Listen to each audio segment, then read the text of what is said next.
Okay, we're going to install an editor for Python called Mu, M-U.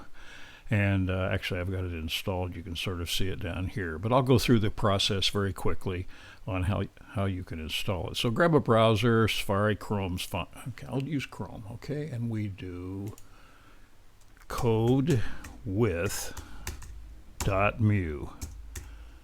Kind of strange, but that's it. And we hit it, and you get this thing, and it has a nice intro here. You can sort of look at it, and it talks about it and so forth. But everything's here. It includes the Python. It includes a bunch of the libraries like Turtle, and it's really terrific. And anyway, how do you download it? Well, you could go up here, anywhere. How about here? We'll click download, and then if you're an experimentalist, you can go up here and get the alpha version because they're working on it all the time. But here's the installers, and you just click the various buttons. If you're doing a Windows machine, you're probably on 64. If you have a Raspberry Pi and you use that, the Raspbian works fine. If you have Python already installed, you can do this. I just as soon, from my standpoint, reinstall so you get the latest thing, but whatever. Anyway, I'll do it. Okay.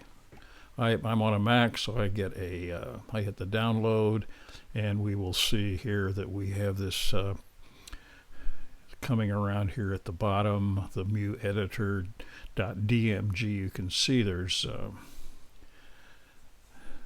I've already done this, so if you want to wait a little bit, actually I'll wait, and I'll just cut this out so that we don't have to spend all this time.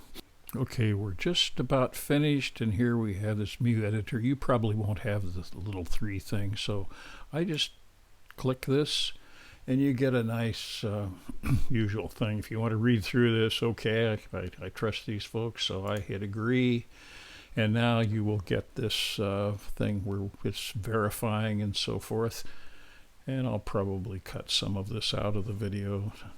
And now you should be there. This is the key. You get to this character, and really all you have to do is just drag this over into applications, and that's it. So you just grab it, drop it over. And there's a similar process you use when you're on Windows. So you end up going into your applications folder, and you find this thing, mueditor.app. You click on it, maybe double click, and you should get the following: Mu Python code editor. And there it is. And if you've ever run an editor, you will know what's going on. By the way, they have a mode, and if you click this, you'll see that it's Python 3 is what we're in. They also have Game 0 automatically installed, which normally is not the case. And this is for game building at a more advanced level, but it makes it much simpler.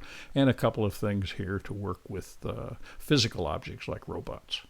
So we'll get out of here, and you have new, you have load, you have save, you have run, you have a debug option, which is nice, and you have REPL, which is read, execute, print, loop, which means you can run commands single file, one by one by one.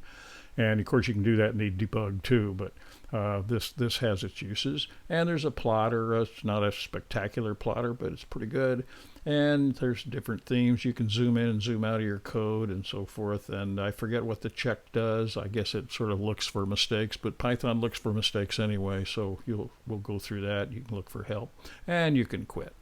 So that's really it. You've got a start here, and then we'll go on to some videos about Python itself. But I'm going to be using this editor over and over because it's so nicely self-contained. It has all of the Python, and you don't have to import that separately, and it's a much better editor than idle.